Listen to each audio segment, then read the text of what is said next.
আপনি আমাকে মাজার পূজারি ট্যাগ লাগিয়েছেন, জুলুম করেছেন, কিয়ামতের মাঠে এটার জবাব আপনাকে দিতে হবে। আপনি আমাকে ভণ্ড বলেছেন না জেনে, আপনি জালেম, জুলুম করেছেন। আমরা মাজার পূজারি নই, আমরা ভণ্ড নই। আমরা শুরু থেকে এখন পর্যন্ত বলে যাচ্ছি, মাজারের নামে ব্যবসা, মাজারকে নিয়ে রং তামাশা, মাজারকে নিয়ে মেলা, মাজারকে নিয়ে নারী পুরুষের অবাধ মেলামেশা, এটার বিরুদ্ধে ছিলাম, আছি, থাকবো।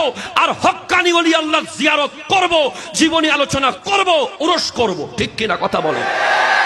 বিভিন্ন টিভি চ্যানেলে এসেছে যে শাহ পরানের মাজারে সিলেট গান বাজনা বন্ধ করে দেওয়া হয়েছে।